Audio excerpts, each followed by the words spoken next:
What does your 2015 year in review look like? That and more in a minute.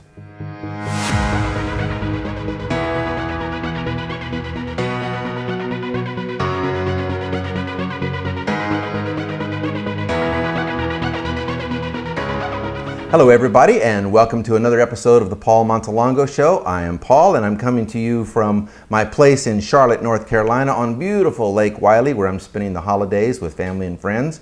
And I have a question for you. What does your 2015 year in review look like? You know, it's the time of year when we look at television shows and the sports shows, the newscast shows, the entertainment shows. They all take a look back of 2015 to find out what the year in review was like. The highlights, the lowlights, and everything in between. Well, that's a pretty good idea for you and I to take a look at 2015 and the year in review. But I have a little different twist that I'd like to recommend to you. And the way that you look at 2015 could set you up for even more success in 2016.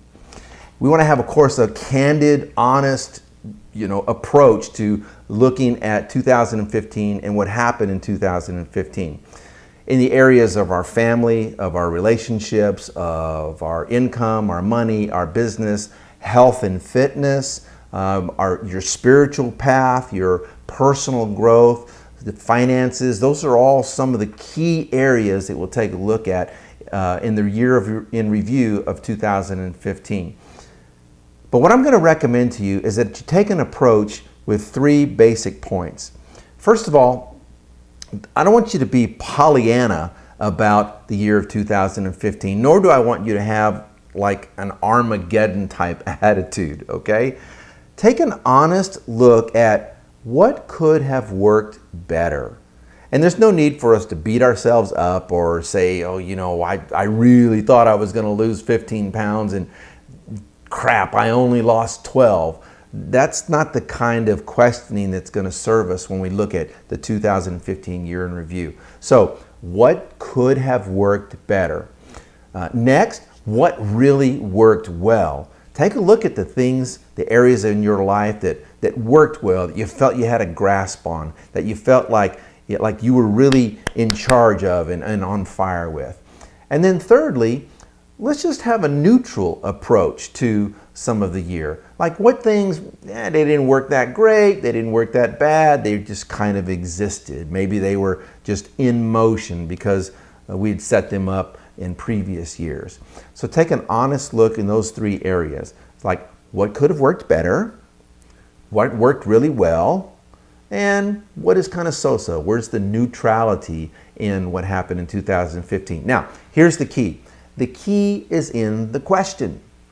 So it's not so much in the answer. It's like, oh man, crap, I could have lost 15 pounds. Or, you know what, I planned on making $100,000 on that deal and I only made $70,000 on that deal. So in that kind of internal response, we begin to break down or deteriorate what actually did happen in 2015. But a neutral approach in the question. So we're going to remain in the question. What worked? What worked really well? What can work better? What's neutral that I'd like to take to another level? What relationships do I have that are at a 5 or a 6 or a 7 that I know this year I can bump to an 8 or 9 or maybe even a 10? Your income. What areas of your income and your revenue can you increase? What other little products or services or value can you add to your marketplace to increase your revenue, to increase your value, and to increase your personal brand? So it's remaining in the question that counts, because from the question comes those great answers. And by the way, the quality of your questions determine the quality of your answers. You know, some people, they'll say, well, why can't I make $250,000 a year? I just can't seem to make $250,000 a year as an example. Well, it's the question, why can't I? Why can't I get over? Instead, the question becomes, how else can I add value? How else can I build revenue? Same thing with relationships. Why can't I just get along with my lover or my spouse? What seems to be the problem? Why can't we communicate?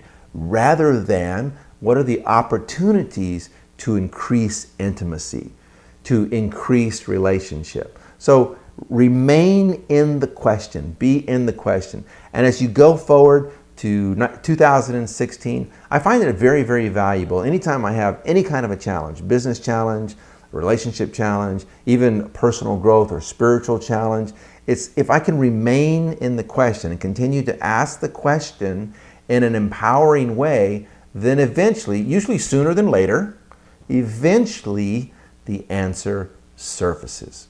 So how will you rate your 2015? What will your year in review look like?